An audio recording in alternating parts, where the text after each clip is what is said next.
फिर एक बार भोजपुरी के मेगा स्टार खेसारी लाल यादव जी और पवन सिंह के बीच में भयानक टकराव। जी हां, नमस्ते प्रणाम दोस्तों, मैं ग्वाला आरबी। दोस्तों इसी के बारे में आज हम लोग बातचीत करने वाले हैं इस वीडियो में। तो दोस्तों अगर आप मेरे चैनल पे नए हैं और खेसारी लाल यादव जी के सच्चे वाले फैन हैं तो वीडियो को दिल से लाइक करके ग्वाला आरबी चैनल को सब्सक्राइब करना बिल्कुल ना भूले। दोस्तों मैं आप लोगों को बता देना चाहता हूँ कि भोजपुरी के मेगा स्टार खेसारी लाल यादव जी का एक बहुत ही जबरदस्त और शानदार गाना आप लोगों के बीच में आने वाला है नीलम गिरी के साथ।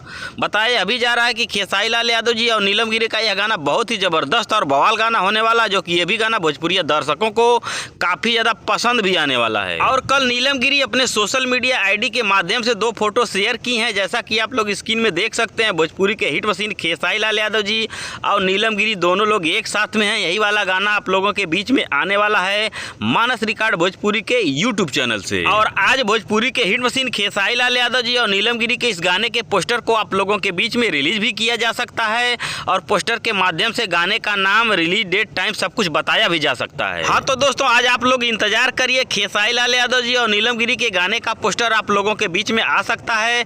अगर एग्रीमेंट को लेकर अंदरूनी कोई ज्यादा लफड़ा नहीं होगा तो जरूर भोजपुरी के हिट मशीन खेसारी लाल यादव जी और नीलम गिरी के इस गाने का पोस्टर आप लोगों के बीच में रिलीज किया जाएगा और पोस्टर के माध्यम से गाने का नाम, रिलीज डेट, टाइम सब कुछ बता दिया जाएगा। हाँ तो दोस्तों किन किन भाई लोगों को खेसारी लाल यादव जी और नीलम गिरी के इस गाने का बेसब्री से इंतजार है, नीचे कमेंट करके हमें जरूर बताएं। धन्यवाद दोस्तों।